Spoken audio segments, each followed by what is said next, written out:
کرتا ہوں۔ یہ بہن نے فرمایا کہ یہاں جب ہمارے وفات ہوتی ہے تو بیوہ کو فوراً سفید نئے کپڑے، سفید جوتیاں وغیرہ پہنائی جاتی ہیں، کیا حکم شرع ہے؟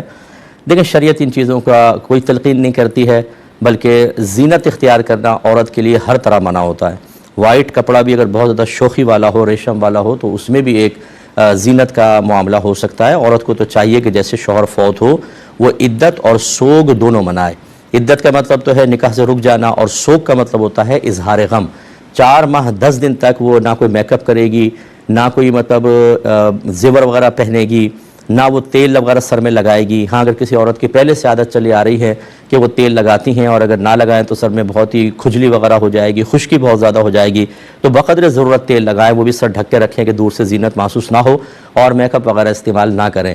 باقی یہ نت نئی خرافات، خصوصاً چونکہ عدت اور سوگ کا تعلق ہمارے مذہب کے ساتھ ہے، مذہب نے اس کی تعلیمات دی ہیں باقاعدہ، ان میں اگر کوئی اضافہ کریں گے تو آہستہ آہستہ وہ ایک مذہبی رسم سی بن جاتی ہے، اور حقیقی رسم تو ہوتی نہیں، تو پھر یہ بدعت بنتی ہے۔ جیسے بہت سے خاندانوں میں ہے کہ جب عورت کی عدت ختم ہوگی تو وہ اپنے بھائی کے گھر جائے گی، پھر بھائی اس کو زیور بنا کے دے گا، 4 سونے کی چوڑیاں یا 4 چاندی کی چوڑیاں، نیا سوٹ، پھر یہ اپنے گھر واپس آئیں گی۔ یعنی عدت کے بعد یہ گھر سے باہر قدم نکلوانا ہے اور بھائی کے اوپر ایک عذاب نازل کرنا ہے، حالانکہ ایسی کوئی شریعت نے تلقین نہیں کی ہے، زبردستی ہے۔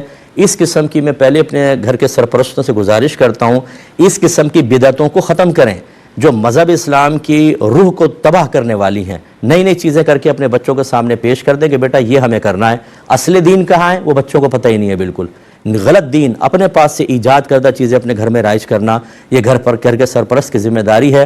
یا ایھا الذین آمنوا قوا انفسکم واہلکم نارا وقودھا الناس والحجارہ، اے ایمان والو اپنے آپ کو اپنے گھر والوں کو جہنم کی اس آگ سے بچاؤ جس کا ایندھن آدمی اور پتھر ہے۔ اس قسم کی ہر خرافات کو ختم کریں، چاہے پورا خاندان ناراض ہو جائے، بولے ہو جاؤ ناراض، ہم یہ خرافات نہیں کریں گے، ہمارا مذہب جو نہیں کہتا ہم وہ نہیں کریں گے۔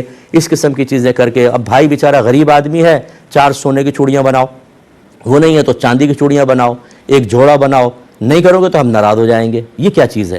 تو ان چیزوں سے بالکل بچیں۔ تو یہ سفید جوتی ووتی کرنے کی کوئی حاجت نہیں ہے، بالکل غلط ہے۔ بہرحال اگر کوئی نہ مانے، آپ جھگڑا نہ کریں، خود علیحدہ رہیں اور اپنے گھر میں ان چیزوں کو رائج نہ کریں۔ لڑکی یا مرد عورت اگر بالٹی میں ہاتھ ڈال دیں بغیر دھلا ہاتھ تو وہ مستعمل ہو جاتا ہے، تو کیا نابالغ بچہ اگر ہاتھ ڈال دے تو کیا تب بھی مستعمل ہوگا؟ دیکھیں تب نہیں ہوگا۔ اصل میں مستعمل کیوں ہوتا ہے کہ شریعت نے ہم پر ایک ایسی نجاست کی اطلاع دی ہے جو ہمیں نظر نہیں آتی۔ جیسے اگر کوئی بے وضو ہے تو شریعت کہتی ہے وضو کرو تب تم نماز کے قابل ہوگے، اس کا مطلب ہے اس کے جسم پر کوئی ایسی ناپاکی ہے جو ہمیں نظر نہیں آ رہی لیکن ہے، تبھی تو نماز کے قابل نہیں ہے۔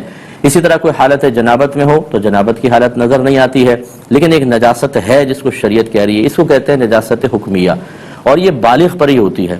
تو لہذا جب بالغ ہاتھ وغیرہ ڈالتا ہے تو جتنے ہاتھ کی نجاست حکمیہ ہے وہ دھل کر پانی میں مل جاتی ہے اور وہ پانی مستعمل کہلاتا ہے، جبکہ نابالغ پر یہ نجاست طاری نہیں ہوتی۔ اس لیے جو بچے مدرسوں میں پڑھتے ہیں فقہا نے لکھا بہتر ہے کہ ان کو وضو کروایا جائے، ورنہ اگر کوئی بچہ بے وضو بھی قرآن پکڑ لے یا چھو لے یا پڑھنے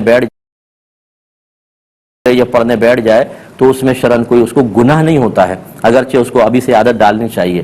تو اس لیے خلاصہ کلام یہ ہے کہ نابالغ اگر بالٹی میں ہاتھ ڈالے گا مستعمل نہیں ہوگا۔ اسی طریقے سے ہماری جو ایسی بہنیں جو ایام مخصوصہ میں ہیں، چونکہ ان کی نجاست بھی پانی سے نہیں دھلتی ہے، اگر کوئی بہن حالت حیض میں غسل کر بھی لے تو کیا حیض ختم ہو جائے گا؟ نہیں ہوگا۔ پہلے حیض مدت کی وجہ سے ختم ہوتا ہے، وہ چاہے 10 دن میں ہو، چاہے 5 دن 7 دن جیسے عادتیں ہوتی ہیں، اس کے بعد جنابت طاری ہو جاتی ہے، پھر اس جنابت کو دھونے کے لیے غسل کیا جاتا ہے تو عورت پاک کہلاتی ہے۔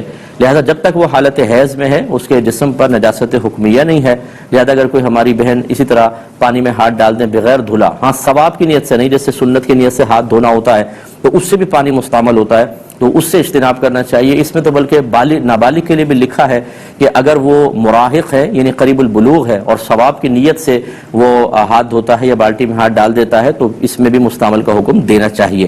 تو خلاصہ کلام یہ ہے کہ اگر حائضہ ہوں یا نابالغ ہوں اور وہ ثواب کی نیت سے نہیں ویسے بالٹی میں ہاتھ ڈال دیں تو وہ پانی مستعمل نہیں ہوتا ہے۔ ایک کویشچن یہ کیا کہ اگر کوئی شخص گھر میں اکیلے نماز پڑھ رہا ہے تو کیا اسے اقامت کہنا ضروری ہوگا؟ دیکھیں اکیلے شخص کے لیے اذان کہنا بھی مستحب ہے اور اقامت بھی کہہ لے تو بہت بہتر ہے، اگرچہ اقامت جو ہے وہ جماعت کی اطلاع کے لیے ہوتی ہے، اذان نماز کی اطلاع کے لیے ہے کہ بھئی نماز کا وقت ہو گیا ہوشیار ہو جاؤ جماعت ہونے والی ہے، اور اقامت اس بات کی اطلاع دیتی ہے کہ جماعت بالکل کھڑی ہو گئی ہے، فوراً آ جائیں. اکیلے جماعت تو ہوتی نہیں، تو اس لیے اگر اقامت کہہ لیں تو مستحب ہے، اچھا ہے. کلمات حسنہ آپ ذکر کریں گے، آپ کو ثواب ملے گا، لیکن نہیں کہا تو کوئی حرج بھی نہیں ہے.